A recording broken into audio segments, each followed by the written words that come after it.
Hello po guys, part 7 po, hashtag Bible verses. And it says, when the seventh trumpet are blown, God's judgment is coming.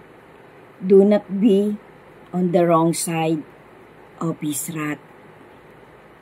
Fifth trumpet, Revelation 9, verse 1 to 12. A star falls from heaven and unlocks the bottomless pit. Smoke arises, darkening of the sun and air. Locusts, like creatures, with power to torment people for 5 months, are released, but they are not permitted to harm those sealed by God.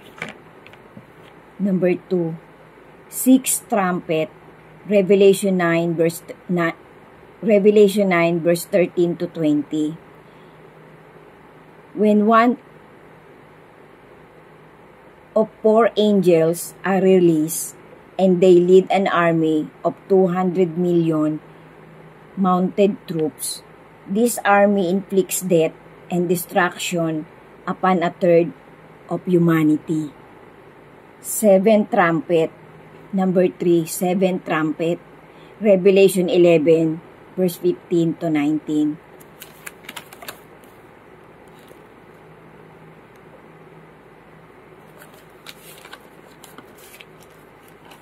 The heralds the coming of Christ reign. Proclamations of praise in heaven are made, acknowledging God's sovereignty, the temple of God in heaven, and opened, revealing the Ark of the Covenant. Lightning, thunders, earthquakes, hail follows. So guys, sana po try nyo po talagang pasadahan itong mga verses na pinapakita ko. Ito pong mga verses na to, mga vision po to ni John sa Revelation, na kung iisipin po talaga natin guys, unti-unti na po talagang nagkakaroon ng katuparan. Kasi nga po, yung generation po natin ngayon, nandun na po talaga tayo sa last generation of humanity. Halos araw-araw po napakarami pong nababalita na mga earthquakes, mga tornadoes, mga wildfires, mga matitinding gera, mga oppression of Christians, mga scarcity of foods in different places globally. Yung pong mga illnesses na parang unbearable, parang incurable po yung iba. Tapos yung pong nangyayaring mga kakaibang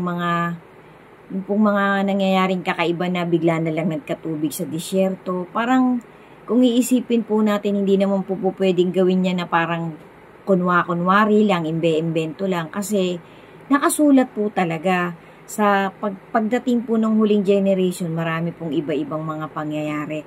Ang ipag-pray po natin, guys, yung wag na po nating makita yung iba pang mas nakakakaba. Sabi nga po, pa-worse ng pa-worse hanggang sa dumating yung pinaka-umpisa ng climax ng Great Tribulation. Kasi kailangan daw po talagang mangyari yan lahat para po maramdaman talaga ng tao yung galit ng ating Creator. Kasi nga po ang Panginoon natin matagal na po siyang nagbigay ng patience sa ginagawang pag-akay ng masama sa humanity. Nung pa pong mga panahon pa po ni Hitler, panahon pa po ng unang World War I, nung pag-akyat pa lang po ng ating Lord Jesus, nag-umpisa na po talaga yung matinding kasamaan ng tao. Pinakita din po sa Old Testament yung Tower of Babel, yung Great Flood. Tapos mayroon pa rin pong mga dokumentary na paulit-ulit na umiikot sa lahat ng platform na pinapakita po dun talagang totoong-totoo po yung rapture. Totoong-totoo pong mangyayari talaga yun. Kasi nagkaroon na po kasi ng parang example yung rapture, yung pong 3 tao na na naging propeta ng ating Creator, na kinalugudan niya talaga. Yun nga po si Enoch, si Elijah, tapos si Moses. Yun po yung mga tatlong taong importante sa Holy Scripture na hindi naaranas ng kamatayan. Na para po silang ni-rapture, para po silang inisnatch ng ating Creator na bigla na lang silang nawala. Na parang instances po yun na talagang dapat nating paniwalaan yung lahat ng nakasulat sa Holy Scripture. Kasi lahat po yan talaga, meron po talaga yung kinasihan, sabi nga po ng isang matuwid na mangangaral ng ibang mga propeta na ginagamit ng ating Panginoon. Mula pa po nung nag-umpisang mag-preach ang ating Lord Jesus, nagpakita na po yan ng mga ebidensya na talagang yung nakasulat dyan, mahiwaga po. Meron po talagang divine intervention na tinatawag.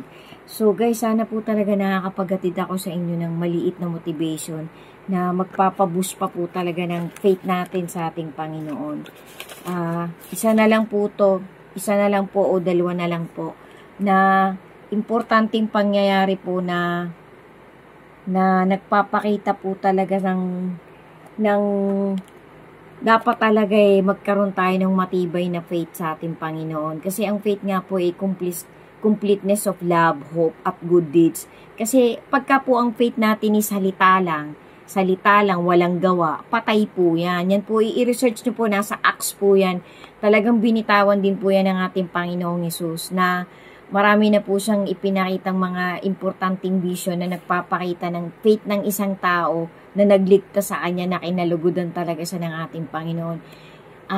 Yung pong mga pagpapagaling, yung pong mga healing na nangyari sa New Testament at sa Old Testament, talagang pinahintulot po ng ating Creator na makita yan, na mangyari yan, na masulat yan. Para kapag ka nakarating sa generation natin, ipanghahawakan po natin. Yan po yung gagawin nating matinding motivation sa buhay natin para maging kalapat dapat po tayong chosen dun sa irarapture ng ating Creator. Kasi ililigtas po talaga niya yung pong mga namatay na naglingkod talaga sa ating Panginoon. Mauuna pong mabuhay yun. Yung po yung unang pagkabuhay. Tapos yung pong mga nabubuhay pa na iniiwas ng ating Creator na makakita pa ng mga kakilakilabot na magiging parte ng climax ng 7 years nga daw po yan ng tribulation. Yung pong 3.5 years, yun po yung pinakamatindi.